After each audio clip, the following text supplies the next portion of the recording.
যদি কোনো ছেলে যদি মোটর বাইক যদি শ্বশুরের কাছ থেকে নিয়ে থাকে, কোনো যুবক ছেলে যদি শ্বশুরের কাছ থেকে যদি মোটর বাইক নিয়ে থাকে, তাহলে তোমাদেরকে বলছি শুনে রাখো, মোটর বাইক কালকে সকাল বেলাতে তুমি তোমার শ্বশুরকে গিয়ে ফিরিয়ে দাও। জাব্বাজি, মোটর বাইক নিয়েছিলাম, বড় ভুল করেছি, আগে বুঝতে পারিনি, এখন বুঝতে পেরেছি যে মোটর বাইক নেওয়াটা আমার অপরাধ হয়েছে।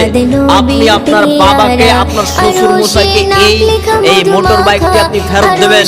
শ্বশুর এবার যদি বলে আচ্ছা ঠিক আছে বাবা, যা হয়েছে হয়েছে, আমি এটা আসলে কিছু মনে করলাম না, তুমি ব্যবহার করো, তাহলে তোমার জন্য মাপ বাঁচার কথা হয়েছে। যদি এই যৌতুকের মোটর বাইক নিয়ে যদি তুমি চলো, তাহলে তোমার অশান্তি তো সারা জীবন থাকবে, মৃত্যুর পরেও তোমার জন্য কঠিন জবাবদারি দিতে হবে। এবং তোমাকে বলে রাখি, তুমি এই যৌতুক নেওয়ার কারণে, এই মোটর বাইকটি নেওয়ার কারণে তুমি আল্লাহর কাছে দোয়া করো, তাহলে তোমার দোয়া কবুল হবে না। একটা হাদিস দেখাই, আবু হুরায়রা রাদিয়াল্লাহু তাআলা আনহু বলেন, রাসূল সাল্লাল্লাহু আলাইহি সাল্লাম বলেছেন যে আল্লাহ হচ্ছেন পবিত্র এবং আল্লাহ পবিত্রকে পছন্দ করেন। এই কথাই আল্লাহ নবী বলছেন।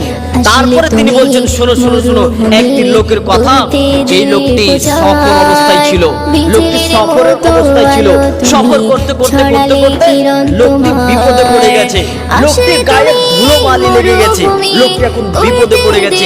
লোকটি বিপদে পড়ে লোকটি এইভাবে আসমানের দিকে দুইটি হাত তুলে বলছেন, ইয়া রাব্বি ইয়া রাব্বি, আল্লাহকে বলছেন, হে আমার প্রতিপালক, হে আমার প্রতিপালক। এইভাবে লোকটি দোয়া করতেই আছে করতেই আছে।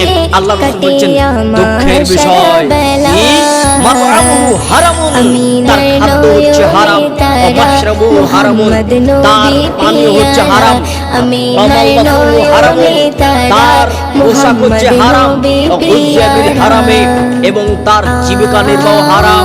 এগুলো হারাম বলতে বলতে আল্লাহ রাসূল বলছেন যে আন্না ইস্তাবিজ লাহু, তার দোয়া কি করে কবুল হতে পারে? আল্লাহ রাসূল বলছেন, আন্না ইস্তাজিব লাহু, তার দোয়া কি করে কবুল হতে পারে? যেই লোকটির কাছে খাবার রয়েছে হারাম, পান পাত্র রয়েছে হারাম, যার জীবিকা নির্বাহ হারাম, যার পোশাক হচ্ছে হারাম, এই লোকটির দোয়া কি করে কবুল হতে পারে? আল্লাহ নবীর এই হাদিস থেকে বোঝা যাচ্ছে যে যদি হারাম কোনো মানুষ ভক্ষণ করে, পরিধান করে, ব্যবহার করে, জীবিকা নির্বাহ যদি তার হারাম হয়, তাহলে তার দোয়া কবুল হবে না।